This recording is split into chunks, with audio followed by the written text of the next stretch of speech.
Väsynyt hetken päätti levähtää, säkin raskaan heittäen selästään, oikaisten kunnaalle maata. Miten täällä näin lähellä taivas on, maa lempeä, lämmin, hymy auringon. Salot sinissä siintävät tuolla. Mies pystyy kohoaa riemuiten, yli maiseman silvää iloiten. Vaimoni mun, näetkö aaltojen välkkeen, saaren noin lumotun? Puut pensaat vihreämpinä muita. Näin, kotomme armaan täällä näen. Savun nousevan iltaan hämärään.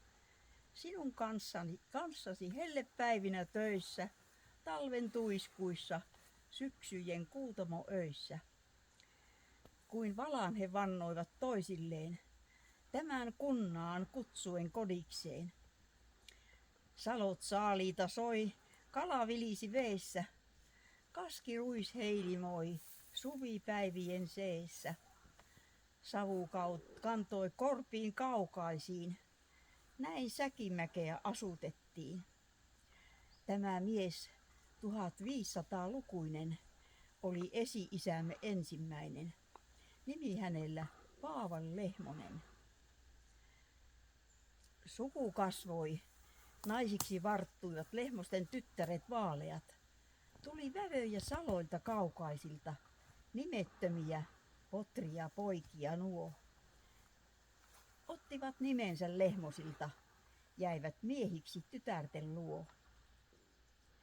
Tuulimylly toinen jo rakennettiin, talo toinen valkein seinähirsin.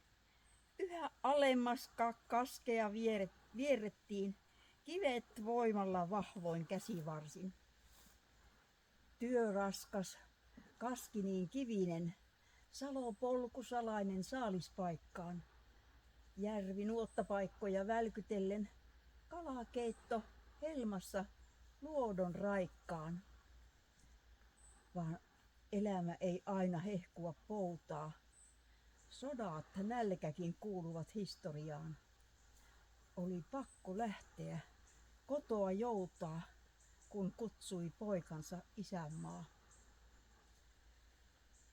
Vaan vuosien mennen taas unelmoivat jo nuoret toivoja rinnassaan. Ja kunnailla ruokakellot soivat, niin elämä jatkoi kulkuaan.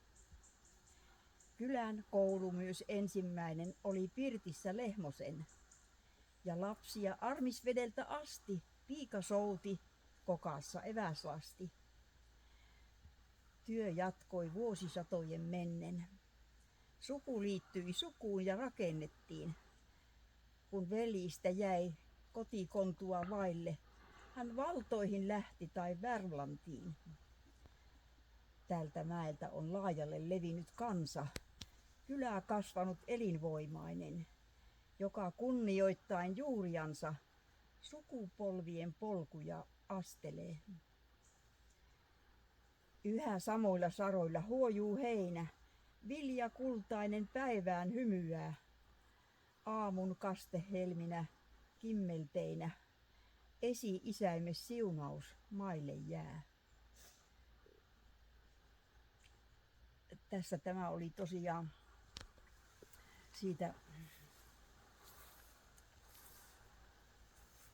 Vieno Kalliola, oma sukua Jääskeläinen. Ja se Vieno oli sieltä Armisveeltä, niin se muisti sen, kun niitä kouluun oli kiertokoulu ensiksi, mutta kansakoulunkin luokat alkoi Lehmolassa.